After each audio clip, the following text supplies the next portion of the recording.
거룩한 주일 맞이하여 하나님을 예배하러 오신 여러분 모두를 성부와 성자 그리고 성령 하나님의 이름으로 환영합니다.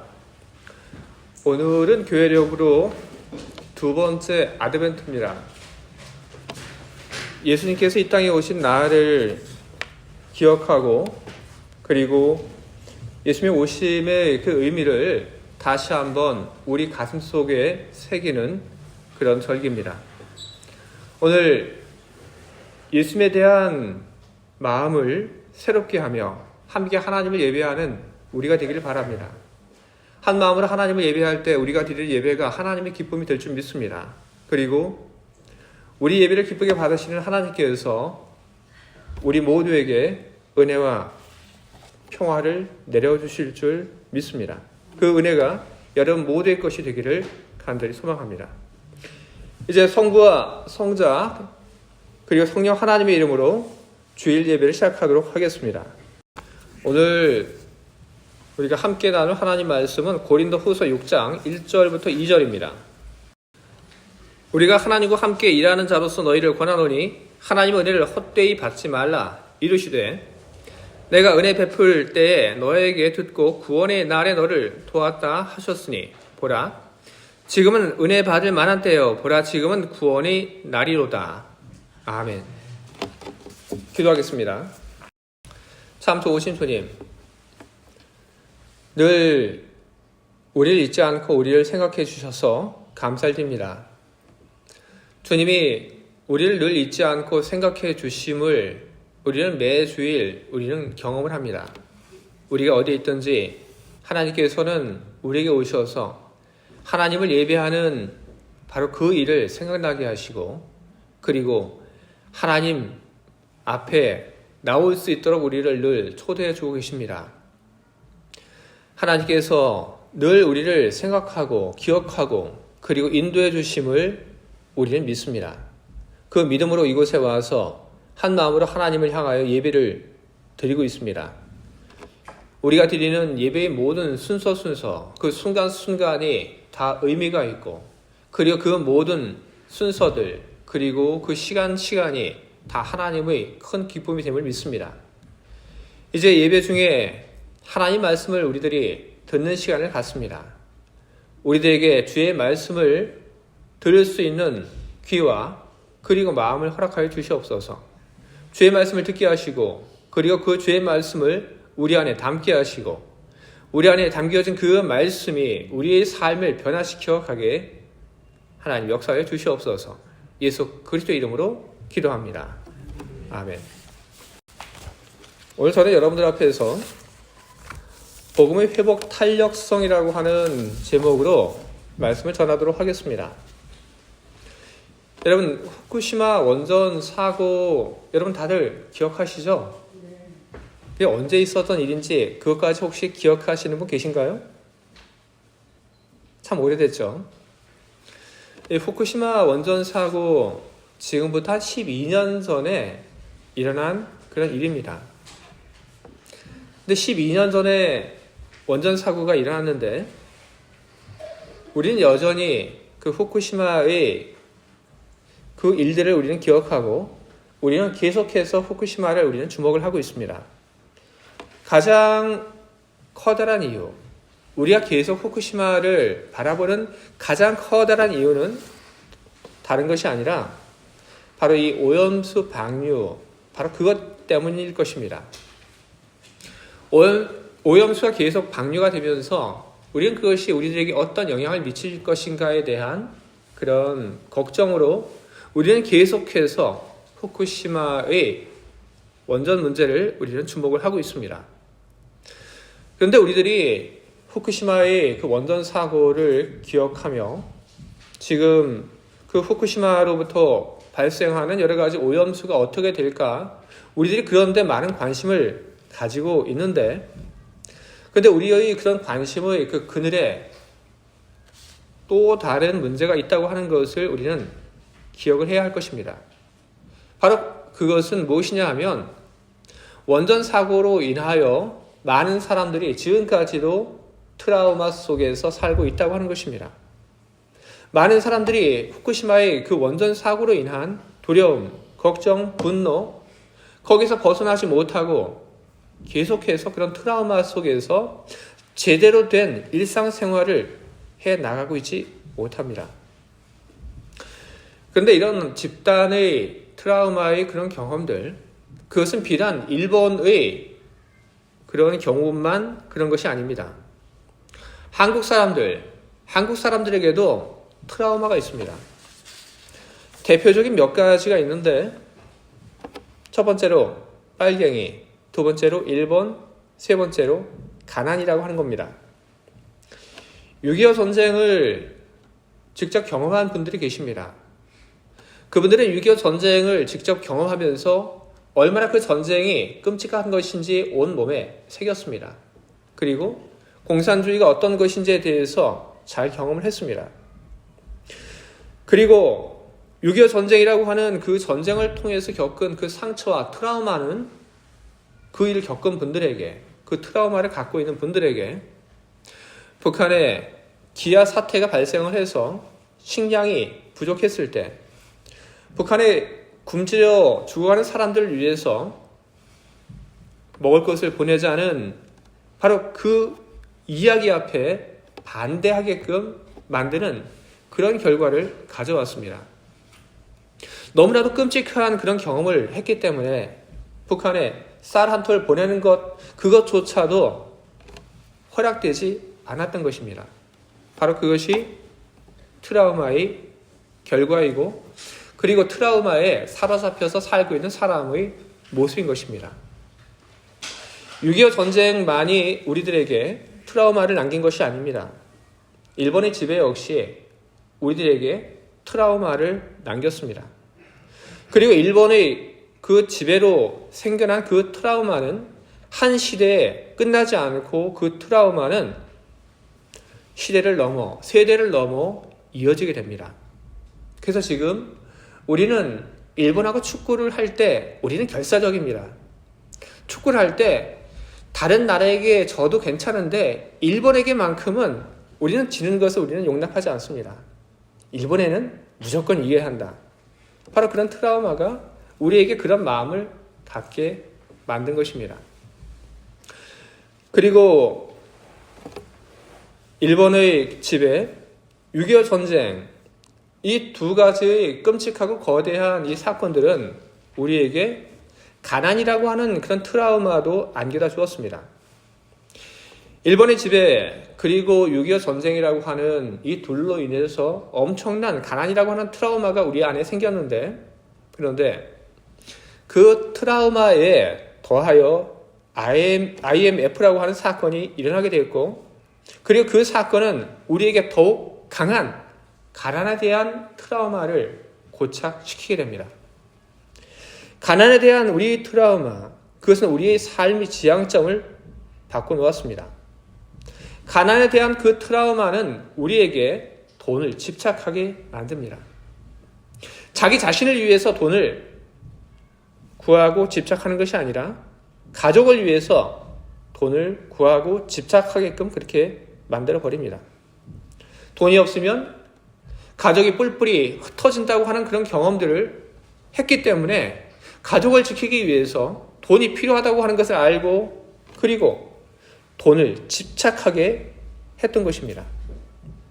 돈이 있어야 그래야지 가족을 지킬 수 있다고 하는 그런 경험이 있었기 때문에 돈을 벌기 위해서 가족과 헤어져서 멀리 가서 외국에서 일하며 돈을 벌었던 그런 역사들이 우리에게는 있습니다. 중동의 건설 현장에 가서 오랫동안 가족과 떨어져 일하며 지냈던 사람들이 있고, 독일의 광부로 혹은 간호사로 와서 정말로 힘들게 고생을 했던 우리 앞 세대가 있습니다. 바로 가난이라고 하는 그 트라우마가 그들로 하여금 그런 결정을 하게 만들었고, 그 모진 고생을 감수하게끔 만들었던 것입니다. 그런데 가난에서 비롯된 그 트라우마는 여전히 대물림되고 있습니다. 앞 세대로부터 가난의 그 비참함을 이야기 들은 젊은 세대는 그 가난의 트라우마를 이어받았습니다. 요즘의 젊은 세대 역시 가난의 그 트라우마로부터 자유롭지 못합니다. 그래서 돈을 잘 벌 수 있는 그런 직업을 선호합니다. 요즘 수능이 끝이 났고 그리고 여러 가지 수능과 관련된 그런 뉴스들이 나옵니다. 서울대 의대를 가려고 하면 그러면 몇 점이 되어야 서울대 의대를 갈 수 있다. 얘기가 나옵니다. 요즘 많은 사람들이, 많은 젊은이들이 의대에 가고 싶어 합니다. 의대를 못 가면 그러면 치대라도 가고 싶어 합니다. 의대 치대 안 되면 그러면 하다못해 한의대라도 가려고 합니다. 왜요? 의사라고 하는 그 직업에 거룩한 소명이 있기 때문에 의사를 하고 싶어 하는 것 아닙니다. 바로 의사가 그래야지 안정적으로 돈으로부터 좀 쫄리지 않고 살 수 있다고 하는 그런 생각 때문에 많은 젊은이들이 의대에 가고 싶어 하고 그리고 치대에 가고 싶어 하고 한의대에 가고 싶어 합니다. 부모들 역시 마찬가지입니다. 자녀들이 그 성적을 보고 권유합니다. 너 의대 가라.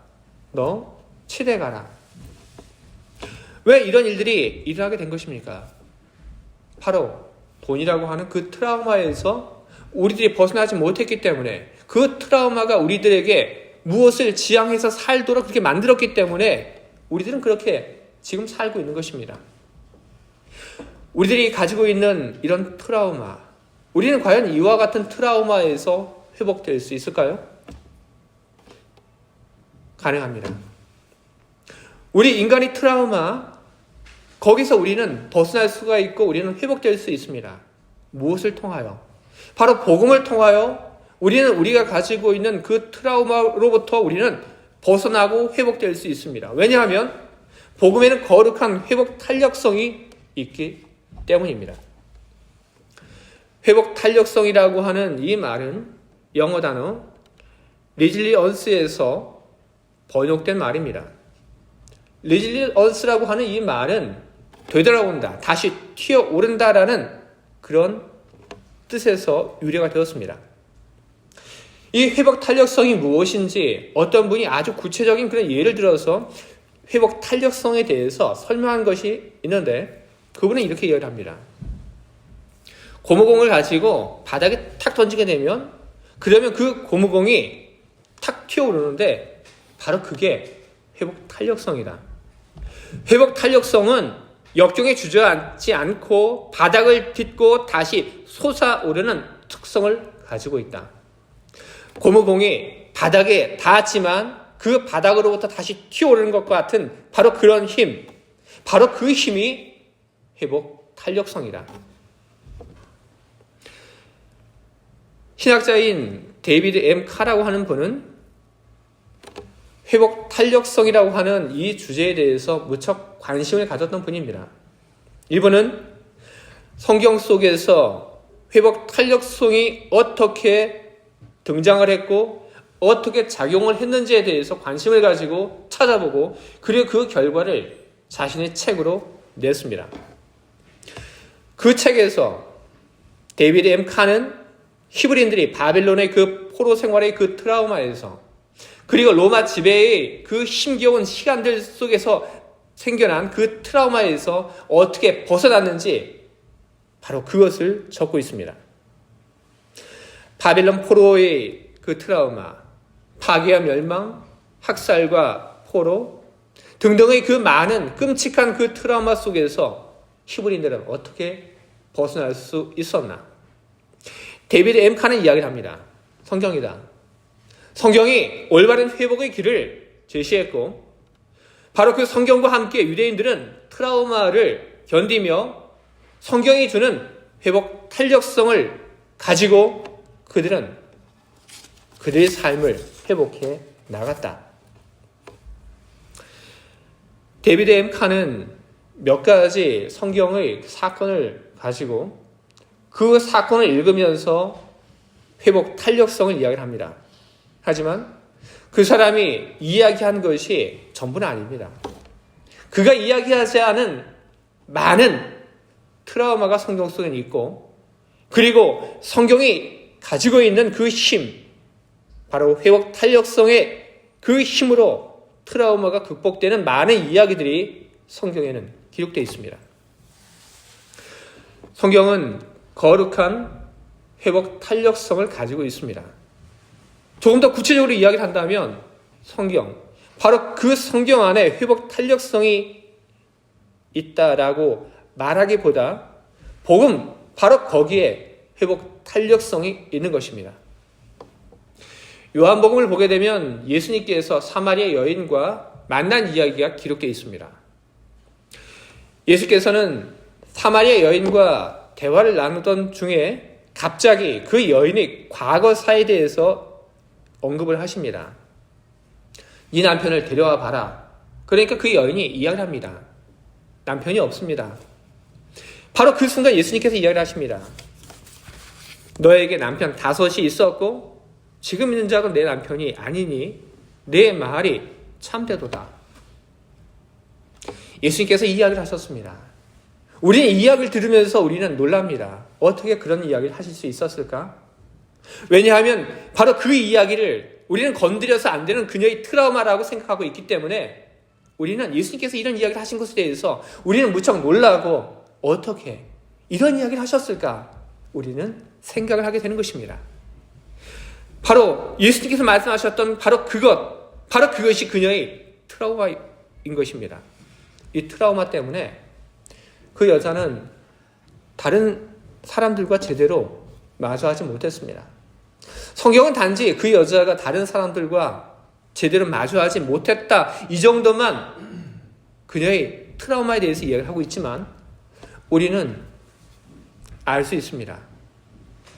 과거 5 남편이 있었고, 그리고 그 5 남편과 헤어지고, 그리고 또 다른 사람과 살고 있는 이 여인. 이 여인의 그 마음이 어떠했을까? 이 여인의 그 삶이 어떠했을까? 우리는 그녀가 남편과 헤어진 그 이유가 무엇이든지 간에 그것이 그녀에게 커다란 상처와 아픔이 되었다고 하는 것을 우리는 충분히 짐작할 수 있습니다. 그런데 바로 그런 상처 때문에, 바로 과거에 있었던 그 트라우마 때문에 그 누구와도 함께 제대로 된 생활을 하고 있지 못하는 그녀인데 그녀의 트라우마가 극복됩니다. 요한복음 4장 25절부터 26절, 그녀의 트라우마가 극복되는 이야기가 이렇게 기록되어 있습니다. 여자가 이르되 메시아 곧 그리스도라 하는 이가 오실 줄을 내가 아노니 그가 오시면 모든 것을 우리에게 알려주시리라. 예수께서 이르시되 내게 말하는 내가 그라 하시니라. 예수님과 여인은 메시아에 대해서 이야기를 하고 있었습니다. 여인은 예수님에게 이야기를 했습니다. 메시아 곧 그리스도라 하는 이가 오실 줄 내가 안다. 거기에 대해서 예수님께서 대답을 하셨죠. 내게 말하는 내가 바로 그다. 그 다음에 어떤 일들이 일어나게 됩니까? 여인은 바로 그 순간 마을로 돌아갑니다. 마을로 돌아가서 사람들을 밖으로 불러냅니다. 그리고 여인은 집 밖으로 불러낸 사람들에게 이야기를 하고 바로 내가 메시아를 만났다는 그 이야기를 전달하게 됩니다. 바로 이 모습이 그녀가 가지고 있던 트라우마가, 상처가 점점 극복되고 있다고 하는 것을 우리들에게 보여주고 있는 것입니다. 집단적인 트라우마 외에도 개인적인 그런 트라우마가 있습니다. 사마리아 여인이 가지고 있던 바로 그것, 개인적인 트라우마입니다. 저에게도 개인적인 트라우마가 있습니다. 제가 오전에도 쭈리시에 가서 제 개인적인 그런 트라우마에 대해서 이야기를 했는데 안 할까 하다가 보니까 좀 서운한 것 같아서 제 개인적인 트라우마에 대해서 잠깐 여러분들에게 좀 간증을 하려고 합니다. 저는 제 아버지에 대한 그런 트라우마가 있습니다. 저희 아버지가 술을 참 좋아하세요. 그래서 술을 드시게 되면 사람이 180도로 달라지십니다. 술 드시기 전에는 사람들이 그래요. 이렇게 착한 사람이. 그런데 술을 드시게 되면 아주 폭력적이고, 그리고 저와 제 동생에게 아주 거칠게 대하셨어요. 그래서 저는 아버지가 상당히 무서웠고 겁이 났습니다. 아버지가 술을 드셨다 하게 되면 저는 그걸 알 때 제 그 심장이 두근두근 거렸어요. 제 아버지가 공무원이셨는데 공무원 퇴근하는 시간이 있거든요.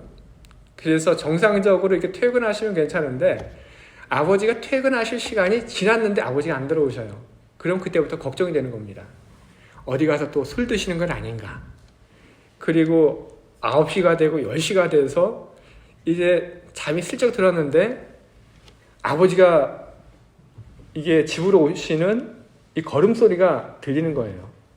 아파트에 살았는데 저 1층부터 문 열고 탁탁탁 걸어오시는 그 걸음소리가 잠을 자고 있는데도 그 소리가 들리는 거예요. 아, 지금 올라오고 계시는구나.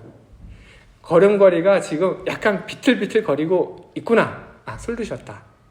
그러면 그걸 알고는 저는 그냥 깊은 잠에 빠진 것처럼 꼼짝도 하지 않습니다. 아버지가 나를 안 깨우기를. 그런데 안 깨우지 않죠.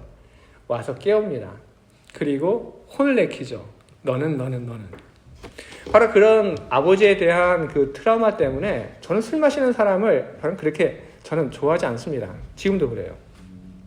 그리고 아버지가 무서웠기 때문에 저는 아버지가 소리 지르는 바로 거기에 대해서 저는 겁을 많이 냈고 그랬습니다. 그리고 제가 성장하는 후에는 그 트라우마가 저의 삶을 이끌어갔습니다. 나는 아버지처럼 그렇게 되지 말아야지. 나는 내 아들에게 그렇게 무서운 아빠가 되지 말아야겠다. 저는 그런 생각을 갖고 저는 그런 트라우마 속에서 저는 제 아들을 대했습니다. 억지로 아들과 친하게 지냈고 그리고 제 아들에 대해서 저는 친구처럼 대하려고 그렇게 많이 노력을 했습니다. 왜냐하면 저에게는 트라우마가 있었기 때문에 그런 것입니다. 그런데 그런 트라우마 때문에 힘들어했던 저이고 그런 트라우마 때문에 하나님 아버지라고 하는 그 말이 쉽게 나오지 않았던 저입니다. 하지만 이제는 그 트라우마에서 그렇게 사로잡혀 있지 않습니다. 이제는 하나님을 향하여 하나님 아버지라고 부를 때 저는 그 고백 속에 그 어떤 두려움도 무서움도 저는 갖고 있지 않습니다. 저는 이제 제 아버지를 만나서 저는 이야기를 합니다. 그때 왜 그러셨어요? 하고 저는 이야기를 합니다. 제 안에 있는 이 트라우마가 점점 극복이 되고 그리고 저의 본래의 그 삶으로 되돌아올 수 있는 것, 저는 그 힘이 바로 복음 안에 있다고 하는 것을 저는 분명히 여러분들에게 말씀을 드립니다. 제가 예수를 믿었기 때문에 제가 그 복음의 그 경험을 했기 때문에 제 안에 있는 그 트라우마가 이렇게 극복이 되고 이렇게 살고 있는 것입니다. 우리 안에 있는 그 트라우마, 그것이 집단적인 트라우마이건 아니면 그것이 각 개인의 어떤 특별한 트라우마이건 그건 중요하지 않습니다. 복음이라고 하는 것, 그 복음은 우리의 그 트라우마가 그것이 무엇이든지 간에 우리의 그 트라우마를 치유할 수 있는 그런 힘을 복음은 가지고 있습니다. 오늘 우리가 보고 있는 성경의 말씀, 거기에는 복음을 잘못 받은 그런 언급들이 나오고 있습니다. 신자들 중에 복음을 받았는데 잘못 받았다. 어떤 뜻입니까? 복음을 받았는데 그 복음이 누군가의 삶에 들어가서 어떤 작용도 어떤 역할도 하지 못하고 있다는 그런 이야기를 하고 있는 것입니다. 그렇기 때문에 잘못 받았다. 복음을 헛되이 받았다. 그렇게 이야기를 하고 있는 것입니다. 여러분, 복음이라고 하는 것은 바로 그 안에 회복의 능력이 담겨져 있는 것입니다. 어떤 한 사람에게 들어가서 누구에게 그 사람의 삶을 회복시킬 수 있는 회복 탄력성을 복음이 보여주고 누구에게 가서는 그렇지 않은 일, 그렇게는 여러분 되지 않습니다.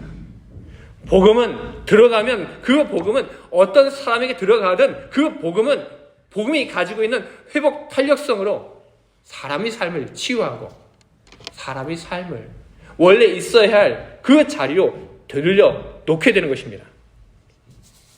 그런 복음의 회복 탄력성이 나타나지 않는다고 하는 것, 그것은 복음을 제대로 받지 못했기 때문인 것입니다.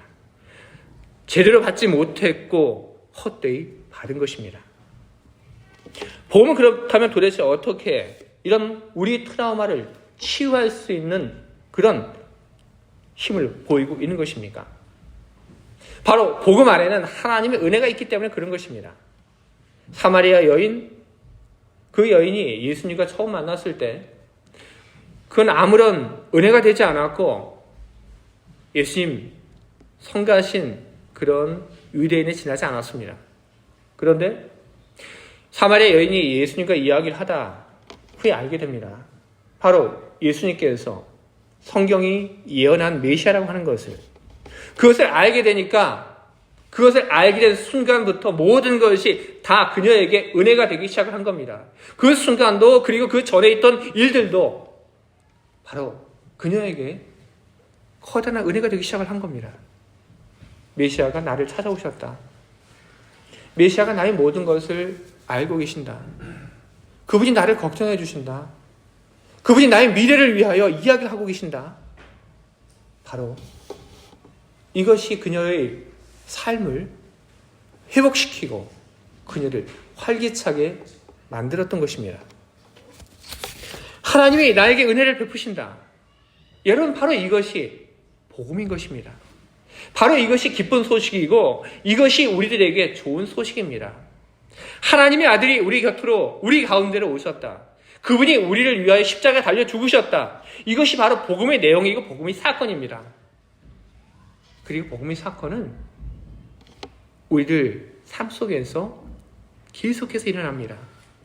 하나님이 나에게 은혜를 베푸는 그런 사건들이 우리 생활 속에서 계속해서 일어난다는 이야기입니다. 하나님은 은혜로우신 분이십니다. 그렇기 때문에 우리를 구원하기 위하여 이 땅에 우리 곁으로 메시아를 보내셨습니다. 하나님은 은혜로우신 분이시기 때문에 우리가 믿음만을 가지고 믿는다면 하나님의 자녀가 될 수 있게끔 하셨습니다. 하나님은 은혜로우신 분이기 때문에 우리를 보호하십니다. 그리고 우리를 지키십니다. 하나님은 은혜로운 분이시기 때문에 우리가 무엇이 필요한지 늘 보고 그 필요를 채워주고 계십니다. 하나님은 은혜로운 분이시기 때문에 우리 길을 지도하시고 우리 길을 이끌어 가고 계십니다.